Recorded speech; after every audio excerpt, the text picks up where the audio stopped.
All right, let me see. There might be a couple other people rolling in.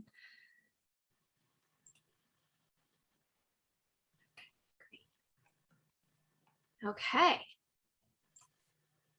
Welcome everybody. I'm Kate Giovanbattista, the founder of Beyond Maine. And today we're going to be discussing the new normal in talent recruitment and retention. I know this is a very hot topic, and so we're hosting a very special session today to help us all find solutions and discuss some of the things that you're challenged with right now, and when either supporting small businesses and helping them find the talent they need to run their businesses, or even searching to find talent for your own business or organization. So just a few, hold on. I'm at the end of my presentation. Let's start over again. All right, here we go. The correct slide too. A quick reminder, Beyond Maine, if you're not familiar with us, we are a cooperative technology platform that connects community and commerce. And what we utilize, or what we do, is we try to utilize technology to help you with your revitalization work, your economic development work, and we help kind of support small businesses and your communities in creating this hyper local marketplace experience that can, support economic development and keep that money kind of flowing back through your local economy, through your small business community. Why are we all here? So our main purpose of gathering is really to connect and try to foster collaboration, gather feedback as a community that supports small businesses. And through our all shared efforts and work, we want to learn from each other, gather knowledge, and also talk about opportunities and even challenges that we're all facing. And most importantly, we feel like, gathering together really can help us all in how we want to shape the future of our communities and our local economies. And so this is really our main purpose of hosting these sessions, and also gathering together as a group to just, connect, share, and help shape the future of the communities we want to all live and reside in. So just a quick kind of rundown of our typical agendas. We do tend to meet the second Tuesday of each month at 10 a.m. Eastern Standard Time. So if you want to block that off on your calendar, you will receive updates from us to, join the sessions and the topics as we announce them. And, occasionally we will throw in special sessions like this one just to kind of, help discuss some really pressing challenges that are out there. We will discuss some micro and macro trends that we are seeing, as well as provide some Beyond Maine updates that we notice on our platform or that our businesses are communicating to us. And again, we like to feature guest speakers. So if you have a suggestion, or maybe that's you and you have a topic that you'd like to present on, please get in touch. We'd love to hear your thoughts and your recommendations. And then finally, we always leave time for Q&A so that we can have some really great open discussion with attendees. A few Beyond Maine exciting updates that I just want to share. We haven't communicated this out yet in a big way, so you guys are the first to learn about it. We have a new look on our website. We've done we spent some significant time over the last several months really crafting and developing some cool new features for the platform. And so the Beyond Maine website does have a new refreshed and updated look, browsing, searching experience. And so would love to get your feedback if you have any on some of the changes that we've made. On the back end for the small businesses, we've increased functionality such as importing and exporting bulk item listings. And we are working on our first Shopify system integration. So that's coming very soon. So stay tuned for more exciting updates, but the early ones are beginning to roll out. And so I wanted to just make note of it. And if you've noticed that it's got a new look, that's why we're very excited. So on to the topic of today, what's with the labor market, right? We've been doing these extreme yo-yos for the last year and a half. And so, this is something that is, whether you're a small business, medium-sized business, or a large organization, everybody is kind of feeling this across the, the value chain, up and down and sideways. And so, all the headlines right now are, talking about the great resignation. I mean, these are sort of terms that we haven't really been, as familiar with and discussing about unemployment and the job market, or even just job opportunities. And so, today we're here joined by Sheila Spisak, who is an HR professional with decades of experience, both in working for public institutions, private organizations, nonprofits, all the way to Fortune 500 companies, and supporting kind of their recruitment efforts and search process. So I will kick it off and hand the ball over to Sheila to go ahead and take it away. Okay. Kate is going to be, has graciously agreed to be my, she's going to run the tape deck for me, because I'm not all that familiar with doing this online, and she's going to do that for me. So thanks to all of you for not only inviting me to speak today, but also for joining our presentation. The new normal in talent recruitment and retention. That might be a little bit of a misnomer, because talent recruitment and retention has never, in my estimation, been easy, because you're finding and you're looking for and trying to find the right match for you. But I think you would have had to have been under a rock the last few months, 18 to be exact, to not know that we are in unprecedented times. So I just kind of want to go through a few of the things that I think might add value and benefit to the way in which you search for employees and you retain employees. And then we're going to have a lot of time at the end for questions and answers, for the Q&A session. So Kate, if you'd like to go to the next slide. How did we get to where we are today? If you look back at February of 2020, I went to the Bureau of Labor Statistics just for a quick look at how did we look as a country in February of 2020. We were at 3.5% unemployment, which everyone that I know in HR would tell you that that's pretty much full employment for those who truly want to work. So if you want a job and you are interested in being in the workforce at 3.5% unemployment, you had employment. And then in March, everything changed. Everything changed several times. So we rode this wave of unemployment and underemployment and reemployment, and it all revolved around, of course, the coronavirus. So I'm not telling any of you something that you don't know, but here we are in September, actually the end of September in 2021. We're not back to where we should be or where we know that we want to be. So the unemployment rate, according to the Bureau of Labor Statistics at the end of August, which is the latest month that we have figures for, is at 5.2%. And we have 8.4 million people who are either unemployed or have recently lost their jobs. Hopefully those numbers are going to improve with the latest monthly figures we get. But there's a lot of reasons why people have chosen to re-examine what it is that they want to do for work and how they go about their work. And I'm going to give you 4 reasons that are not really on this slide. But Katie, if you want to go forward to the next slide. Stagnant wages have been the norm for several decades now. No increase in the minimum wage for the country. Now, I know where you are, it might be different, but I'm in the Midwest and we've not had increases in the minimum wage for probably 15 to 20 years. Workers want better working conditions in addition to better compensation. They also have now realized that they have to have a better work-life balance.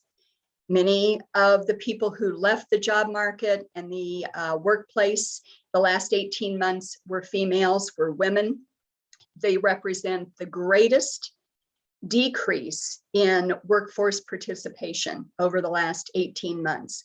What do they have to have? They have to have better flexibility. They have to have better opportunities for childcare and family care responsibilities. So we're working with a lot of realities that were there all along, but people were willing to make compromises to stay employed.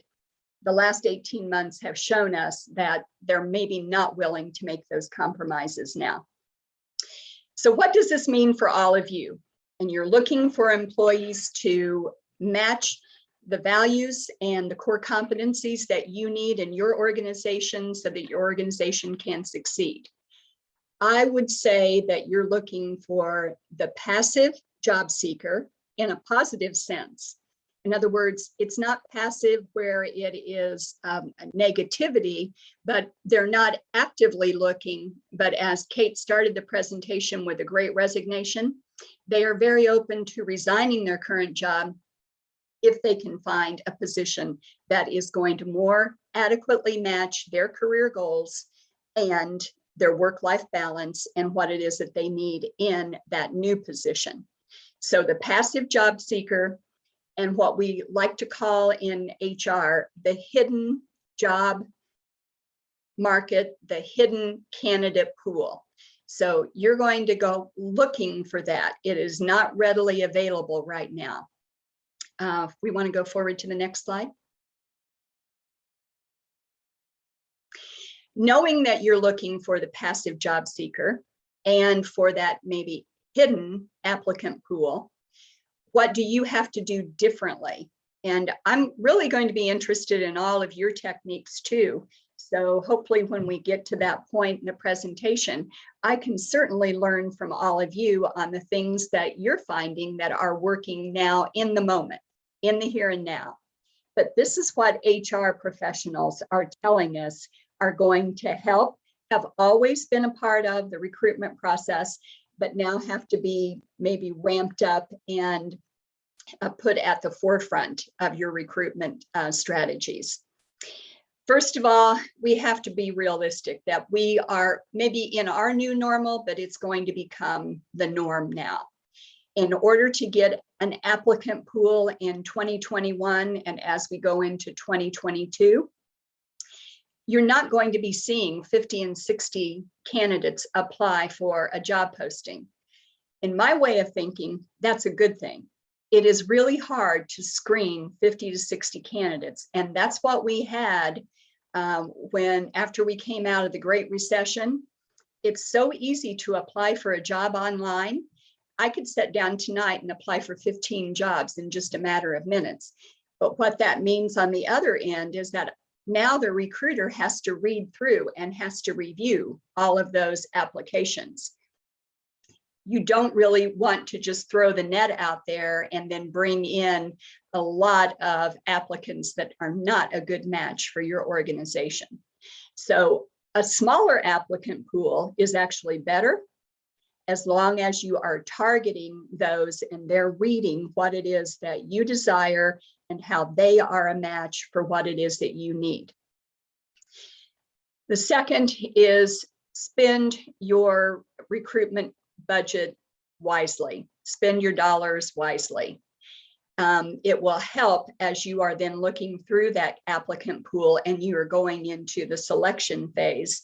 And this selection needs to be based on core values and attributes. And I'm going to talk a little bit more about that in just a couple of minutes. And then lastly, we're going to talk about how can you reward not only the applicants you're bringing in, the candidates, but also find out what it is that they want, and then make sure that you are rewarding your current employees in the same way. Next slide, please. Okay. What does it mean to redefine your recruitment strategies? Well, not everything that you are doing is something that you need to throw out the window, but sometimes we do need to go to a little bit more creativity with our recruitment and how we spend our budget and our recruitment dollars. Networking always has been, and it remains, the very best way for a job seeker and for an employer to find candidates and to locate that job seeker. So tell everyone that you know that you are looking for a candidate. Be specific with what it is that you need in your marketing, in your advertisements, in everything that you do in terms of a face-to-face conversation with a person in your network, but be as specific as possible. The more vague your job posting, if you leave out valuable information, then you're going to get people who are not a match for what it is that you need. Make sure that you're using your social media to your full advantage. I talk with recruiters and my HR professional colleagues all the time who tell me that LinkedIn, Instagram, Facebook, even TikTok, which I have no experience with anything with TikTok and certainly not with job postings, but maybe all of you do. And if you have examples of that, I'd love to hear what it is that you're doing. Think about where your customers and your clients are. And that's where you want to go with your advertising dollars and your marketing budget. Doesn't mean that you stop using all of the other sources that you have, but be realistic about you're trying to reach a different maybe applicant, that one that is a little bit more passive. You want to convince them that your opportunity is better than the one that they currently have. Job fairs can help to drive interest. I don't know if any of you are in a locale where your Chamber of Commerce, your economic development folks, if they offer job fairs. They do that here in the Midwest all the time, and you can get traffic. Face-to-face conversations have been a little bit more difficult, but that's beginning to open up. I'm seeing postings through my LinkedIn feed all the time about the college job fairs that are going on, partnering with technical schools, local universities and colleges, attending job fairs. If that's where you think the talent is a great way to open up another avenue of an applicant and an applicant pool. I've worked on both sides of the desk. So not only have I been the recruiter attending a job fair, but I also have worked in career planning and career services. So I've been a person helping to connect students with opportunities, soon to be graduates with opportunities. So I can talk through any of that you have questions about when we get to the Q&A. Next slide, please. This is something that I am pretty passionate about, selecting candidates who are not only technologically proficient, or they have the competencies that you need in terms of the skill sets that are required for the job, but hiring based on what your company, business, core values, and the attributes that you need in a successful employee for your company. When I say core values and attributes, it is what's your purpose? What is your why? Why is it that you have started this company or you work for this organization? Why did you leave where you were before to come to where you are now? So that is your core value.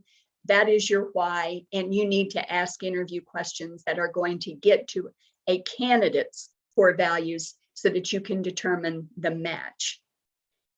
Screen for what it is that you need in your organization, and that revolves around everything that is from a competency, a skill set.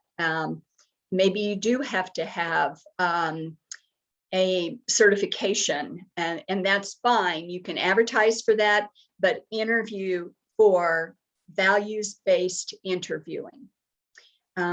Next slide, please.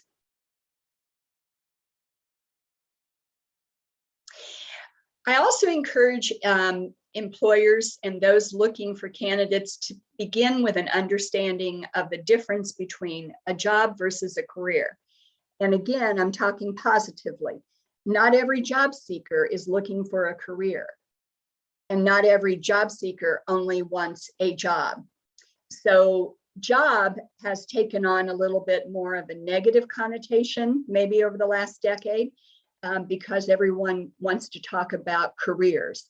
But there are still places and a lot of areas in our country where it is important to know that you have people who are going to fill not only the career slots that you have, but also the jobs that you have available, and with no judgment on each.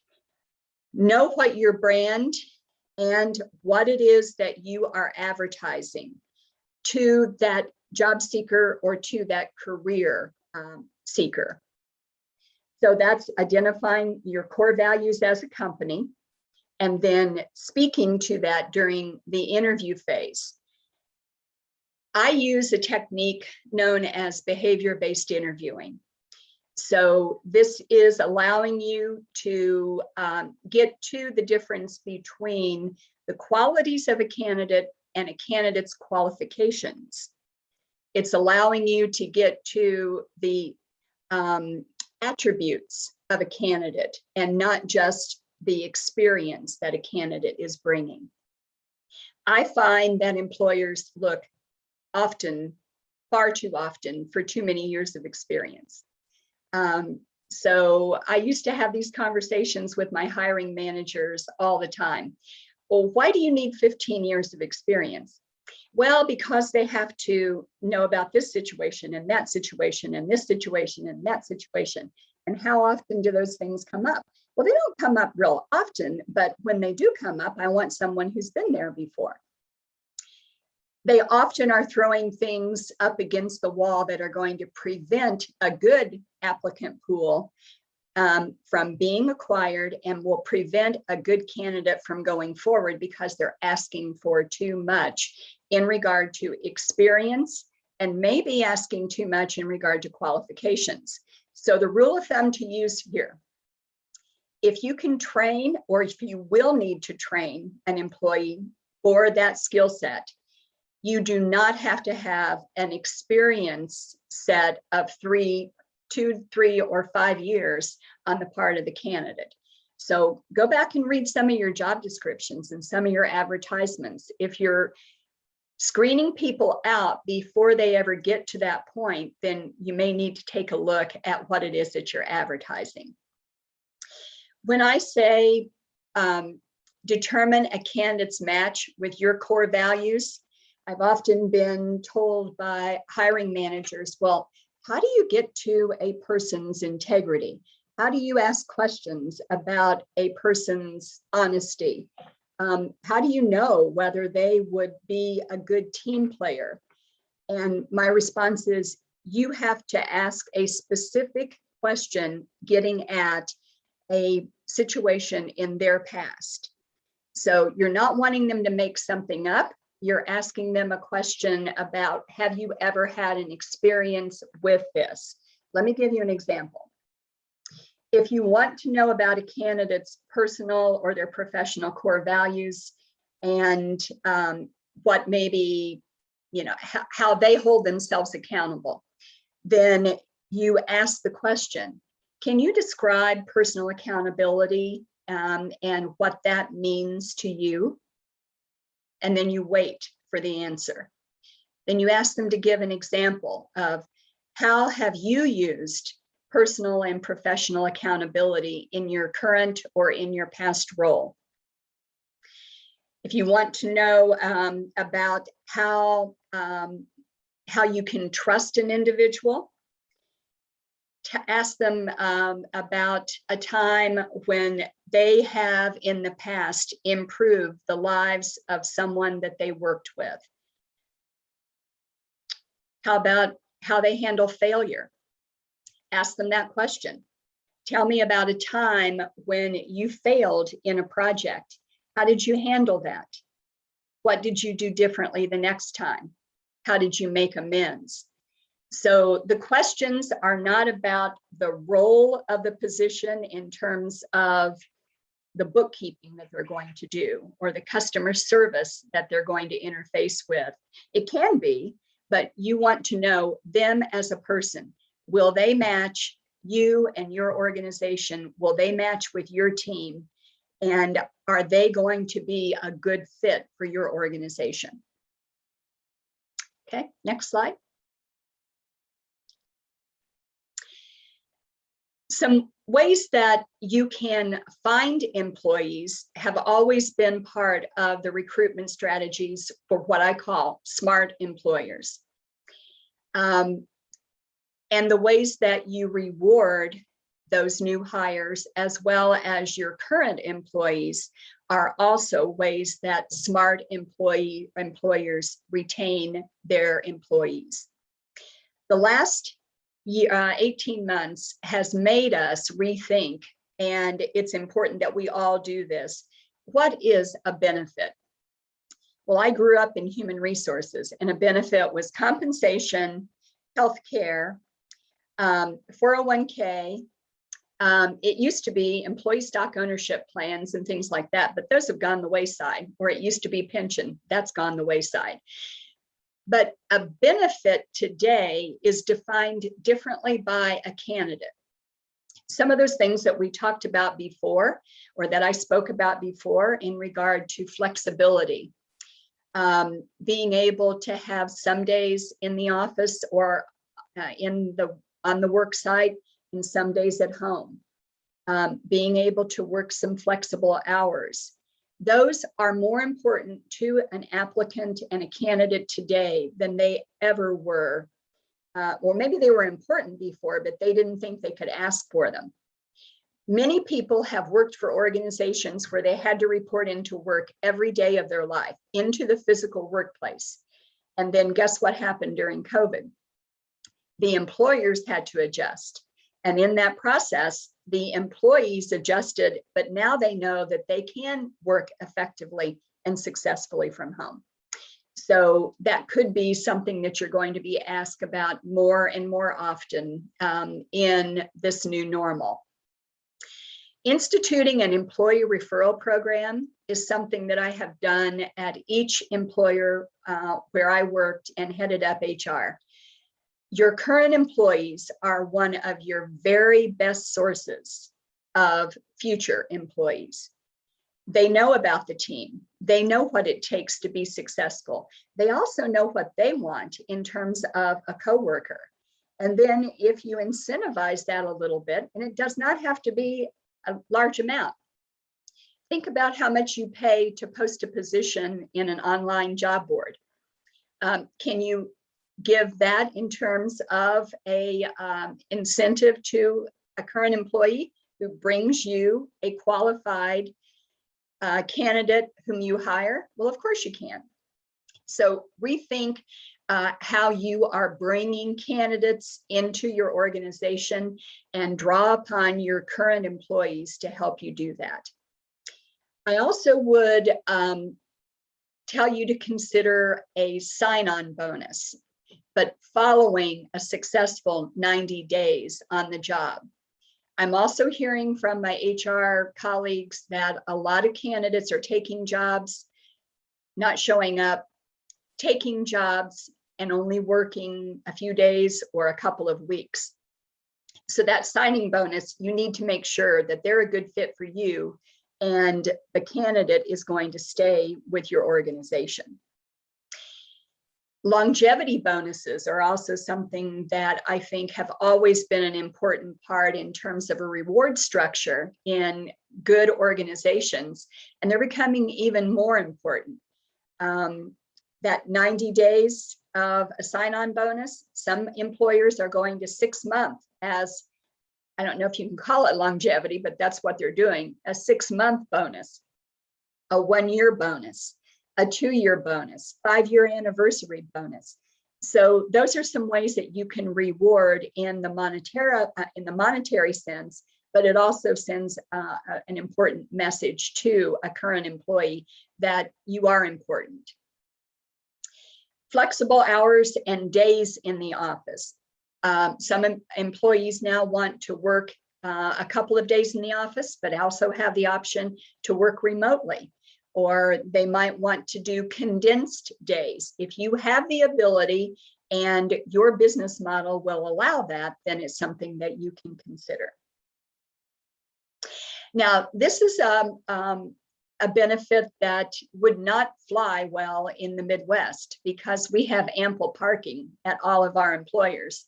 But on the East Coast, maybe offering to pay for a portion of an employee's parking and what it costs them to park on a daily basis.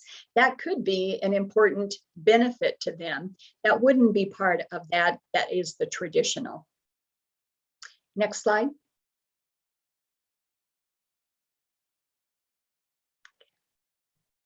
Well, I've talked a lot, and I can go into more detail on any of the things that I've brought up today, but I'm interested in knowing what questions you have first, and then also what techniques that you're using that maybe I can put into the next presentation that I do that have been successful, as well as help everyone who's on the call today.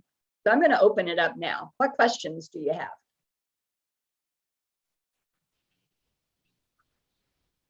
Hi, I'm Karen Hadley. I run the Suburban Chamber of Commerce for Summit, New Providence, and Berkeley Heights. And so I'm seeing, hi, great talk. Thank you. I'm seeing the side where my members are and non-mem, local people looking for employees. So I decided to do, and you mentioned Chamber of Commerce job fairs. I just started a conversation with our county offices, employment offices yesterday, because I saw they were doing one with another local chamber. So I'm going to be offering a job fair in our area, which I hope is successful because I see how people are struggling. Myself, I'm still on half-time. I'm not a full-time employee anymore. I have limited hours. So that's been a little difficult, but it's the whole networking thing, like you mentioned, networking for job searches. And a lot of people do that. I've seen people, a lot of banking people kind of talking to other bankers, and then they end up at that bank at the next month or something. So I do see that besides the educational end of it, but we're still not up and running for live in-person events. And that's difficult.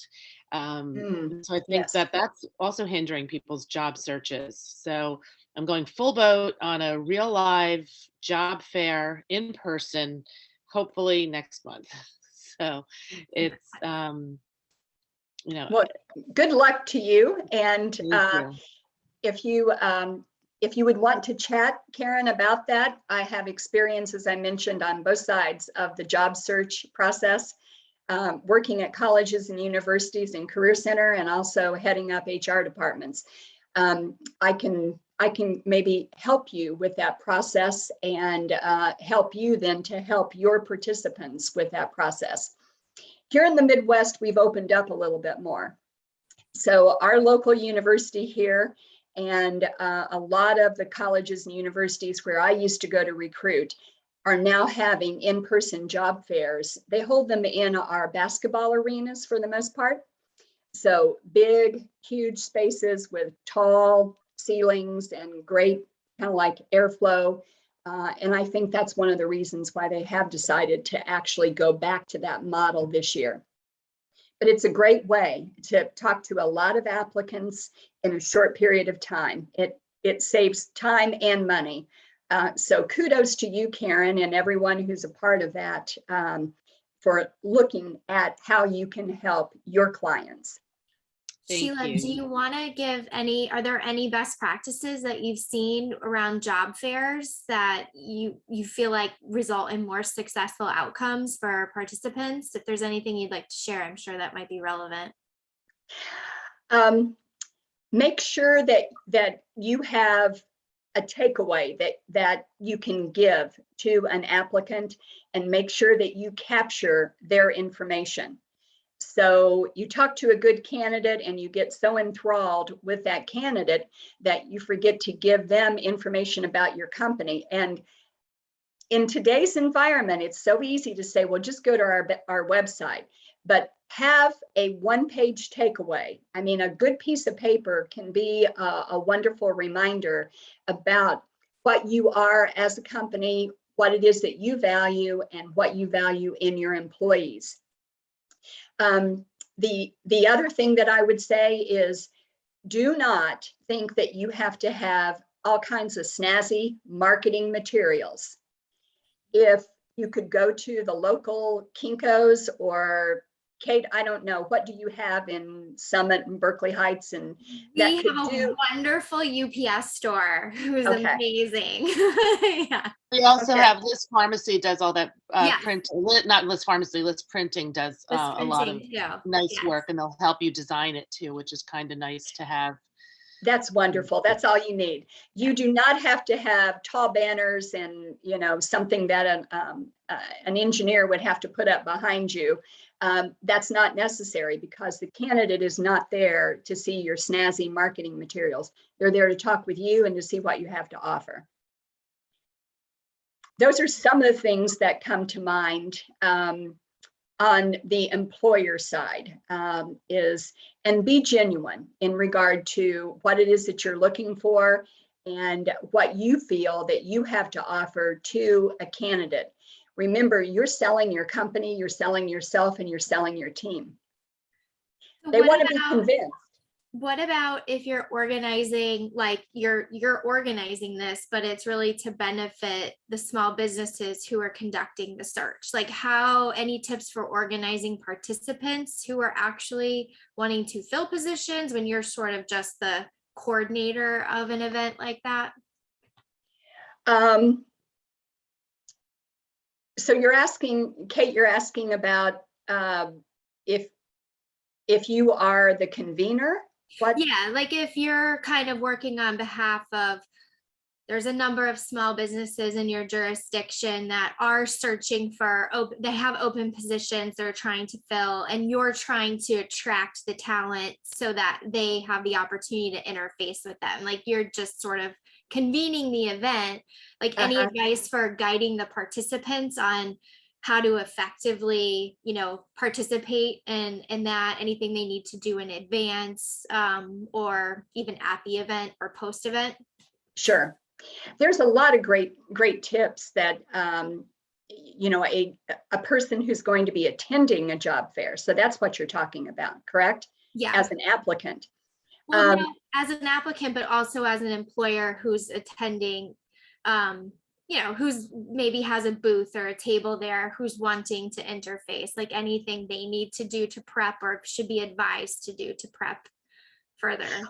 Oh, just be welcoming. Do not stand behind your table, because whether you realize it or not, that is a little bit of a barrier. You don't have to stand in front, but stand beside it so that you can be approached pretty quickly.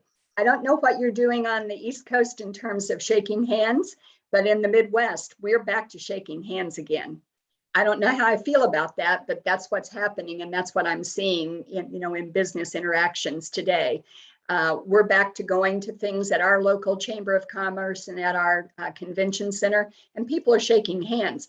But be approachable. Talk about the value that your organization brings to the community. Today's job seeker wants to know that it's a great place to work. The team is a great team to work with, and what you are doing is adding value in the social sense or in the larger economic sense. So talk about what it is that you do. I once worked for a trucking company, and it's a little harder to sell the value of a trucking company until you start talking about our products allow the tow truck to go and pull a mother and her child in the back seat whose car's gotten stuck in the snow, to pull them out of the snow. That's what we do. That's how we add value. Instead of saying, yeah, we make hydraulics and pneumatics for trucks, and that's the end of the story. Mhm. So tell the story about what it is that you offer, what it is that you add in terms of value. I have 2 questions here, and I'm going to take the second one first because it relates to what we're talking about. This person says, yes, I agree. I went to Seton Hall and just graduated, and I believe they are still doing in-person career fairs. So thank you. Is that Kiana Davis? Yes, it is. Sorry, I can't really talk right now. Okay, thank you. Thank you for that. I love job fairs because it is a very convenient, effective way to connect with a lot of people on both sides of that table, the employer and the job candidate. It's a wonderful way to get your name out and to talk about what you want to do as well as what the employers have to offer. And this is from the Eclectic Chick Boutique. When does it make sense to hire a dedicated employee versus an agency or a company that specializes in a task or a field? Anyone have any responses to that? Well, sometimes it's a financial constraint, right? That might limit you from actually employing someone full-time with the activity if you don't have either enough financial capability to put behind a full-time person or enough work, right, in that specific subject matter or field. I think can sometimes be the tipping point. Yeah, I mean, that's kind of, I think what our evaluation criteria is right now is it's just the amount of work and the amount of time you need dedicated to that specific task, and whether it makes sense to have someone in-house on for a longevity, hopefully, basis, or if it can be done in a sprint and a quick, outsource type of project. I agree. There is the gig economy is alive and thriving in the environment that we've been in, and it's always been readily available, but maybe there hasn't been as much talk about it. I work now because I am retired from traditional HR work, but I work as a career advisor and as a career coach, and I work on a independent contract basis, and it works for me. It's the best option for me right now because I set my schedule, I set the appointments, they work into my schedule as opposed to reporting to an office every day and working for an employer. So I love it, but it's what works for me. And so if an employer wanted to hire me full-time, I'm not available, but I would be available for project work or for specific start and finish work.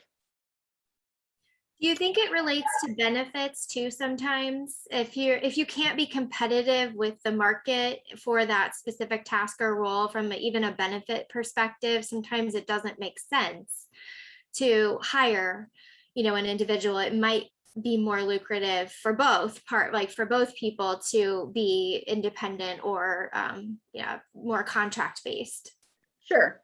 There are a lot of expenses associated with hiring an employee. And all of you know that. I'm preaching to the choir here. But if you can get the work accomplished, whether it be a project, a piece of work that has a start and finish, or if you need to keep somebody on even a retainer. I have a daughter who's working on a retainer basis. She has a full-time job, but she's working on a retainer basis for a small organization that just needs her to do a few hours of work a week with oversight of their Google ads. And it's working out great. So you have to look at the cost of hiring as well as the cost of not having that full-time permanent person on site, because there is a cost associated with that too. So I think it's individual, actually. Great. Are there other Other questions that I'm not seeing? Nope. Not in the chat, but if anyone wants to come off mute. Oh, Yeah. maybe, Deanna. Yeah, Kate, I have a question. So great presentation overall, very helpful. I had a question as far as, so my business is in the creatives, everything I do is digital.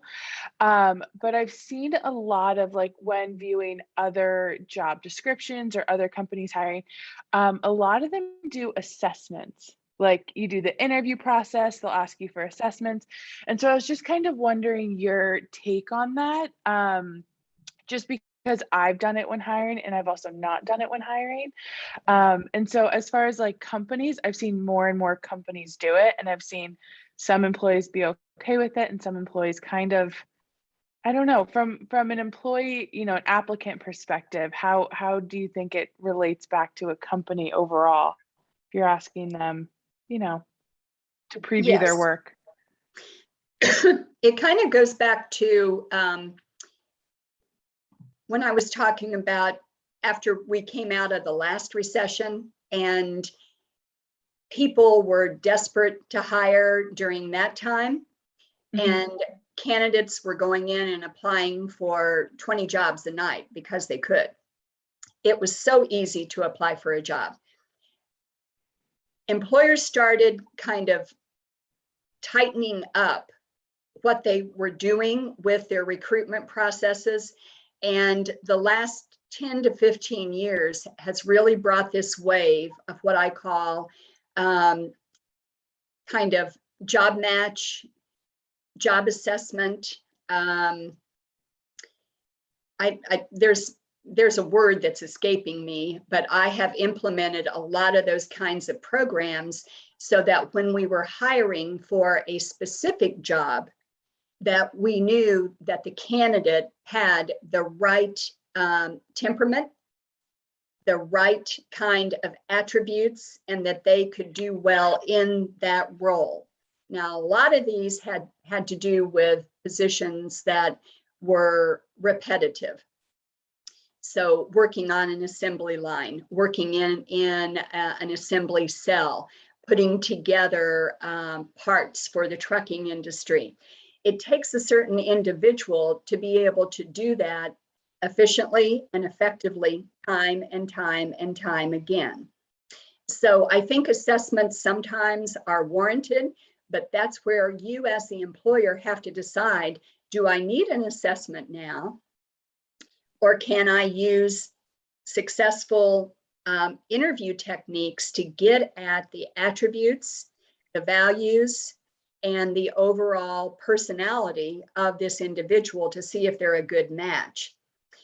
It might prevent a candidate in especially the passive job seeker and the hidden job market. It might prevent a candidate from applying right now. I don't know. I'm throwing that out there to say that it could prevent that from happening.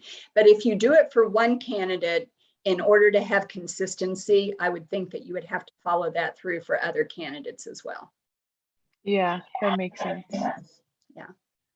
Thank If you. an assessment is determined that it's beneficial or helpful in a search process, are there any that you feel are like more well-rounded or unbiased, or like kind of can prevent, potential I don't know, unuseful data to come out of it? Like, are there any that you do recommend over others? Kate, I was reading that last message on the chat, so That's fine.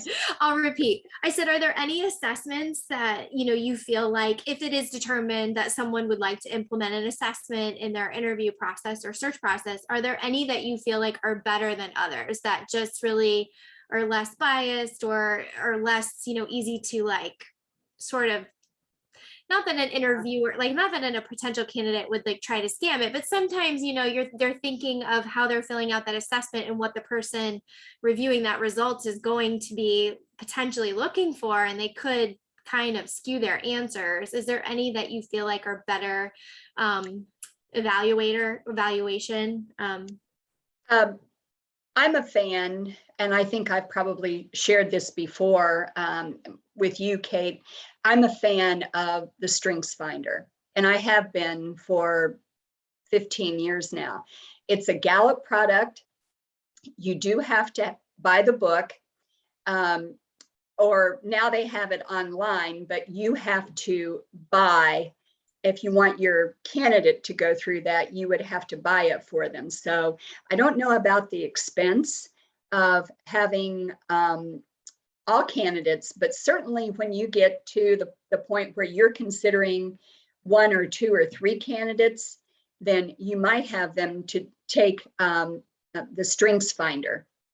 And because it will tell you what are they strong at, and also more about them in terms of their work behaviors. And it's not good or bad. It just tells you more about the candidate, and it tells you what their strengths are. Oftentimes in recruiting, assessments might focus a little bit more on what are their detriments or their liabilities, and strengths really looks at what is it that they're going to bring to you that's going to be, you know, a great addition to your team. But assessments also have to be understood by the person who is asking you to fill out the assessment.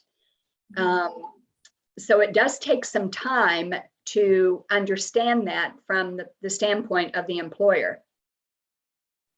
I wouldn't do an assessment at the beginning, but I would consider doing it as you are thinking about an offer to a candidate.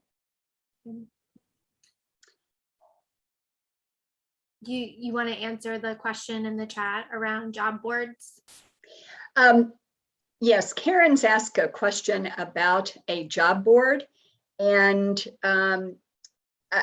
I don't know why it might not be getting traction. If you think that it's being advertised and marketed,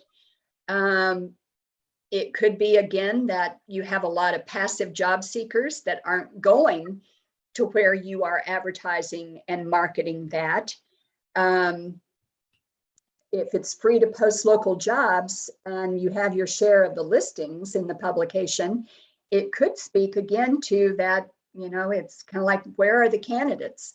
Where can you go? Can you encourage your participants to say, do you know people who are looking for employment, who are considering changing careers or looking at a different career field? I would just try some different things, but it might speak to the applicant pool now more than it does to what you're doing. Anyone else have a take on that as to why the traction might not be there in the local area where you are? Well, you mentioned in your presentation rewards as and incentives as you know, as a leverage point, right, for attracting talent. Maybe there's something from a rewards incentive that could be implemented to help get more eyeballs on that specific area of you know, their site, or even rewards for the businesses if they help promote the job board to their existing employees. Reward, some kind of reward structure for everyone who's a participant could be effective. I don't know. I think it's very competitive out there right now. So it's hard to, like you said, get the large applicant pools, but it doesn't take a huge pool. It just takes the right people. So focusing, getting that board in front of where the right candidates might be for those postings might be the thing to analyze first and say, are we putting this in the right place of where these potential candidates might be? Is it school, you know, is it a younger population? Is it, it could be multiple languages, right? Like sometimes there's a language barrier, you know, for specific postings, you know, maybe low wage kitchen, like Spanish. I know Spanish is like, everything's translated to Spanish, even in our schools here. For the school population. So maybe it's just sometimes looking at the language options for the posting too, to make it clear. Those are all good ideas and worthy certainly worthy of consideration. Do you have a lot of local colleges and universities that are within a drivable distance for employers in the locale that we're basically speaking to this morning? We do. We have 3, 4 very close universities to us. So I'll be reaching out to them with the job fair. It's more, I need to get the jobs on the board to get the people looking at the board. Sure, exactly. So it's just crazy because I do find those the larger job boards kind of difficult to navigate if you want that local job. And that's what a lot of our people are like the small businesses looking for that specific employee. Right. The bigger companies, I guess, would go to Indeed or whichever, but well, Karen, I'm certainly a big fan of career-related work experience for college students. And I find that some of the very best talent is coming from those that you hire because they need to have an internship or they want to have a career-related work experience for that in their major, even if they're not going to apply for internship credit. So that college and university market is one to consider tapping into if experience and a certificate qualification isn't part of the hiring requirement. They're eager, and I'm just a big fan of college talent overall. They also have, it goes well beyond job fairs. So if you have jobs that you want to post for the local community, or if an employer wants to post a job with a local university or college, they have free postings. Many of those schools do it free for employers. And then the students get onto their college site and they see what's available. They also have online student newspapers that still have one ads for, I guess, help wanted, one ads. Now, students are probably not, I don't know how many newspapers or how many colleges still have a print newspaper, probably not many, but they do have online e-newspapers. And so advertising there could be a whole lot less expensive, and it might get the talent, that type of talent that you need. I know Kate, Alyssa isn't here this morning. Yeah. Correct. But as I was doing a little research for the presentation today, some of you may know her. She works for Bridges Outreach, and they're currently looking for a director of development. That would be one role that, because they do want some years of experience and they want an individual who specifically is interested in working in that not-for-profit field, I would go to the areas where professionals in fundraising and in looking at overall, what's the word I'm looking for? Grant making, where they have job postings. So that would use a specific online resource for that, rather than just a general online resource like Indeed or Career Builder. I'm not saying don't use that, but be realistic about what you might get from that kind of a posting.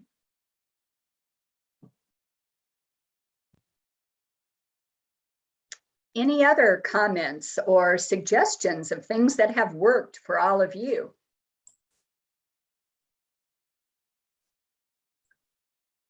This was a really great discussion. I appreciate everyone hanging on the entire hour. I just want to be mindful of time. We are at 11 o'clock, but I won't cut the conversation short. If there are any final questions, please go ahead and ask them now or put them in the chat. And while you maybe do that, as a general reminder, we will make the session replayable, so you can see that on our YouTube channel, and all of our previous sessions are all there for your, pleasure of listening and reviewing if you'd like to come back and reference them at any time. Sheila, is it okay if I put your email in the chat in case anyone does have? It's Yes. spisak@bsu.edu, right? Yes, yes. I still use my university email, so. No worries. Okay, so there is Sheila's direct contact email. If you do have additional questions or want to kind of talk a little bit specifically about a hiring or job search challenge you are having, please feel free to reach out.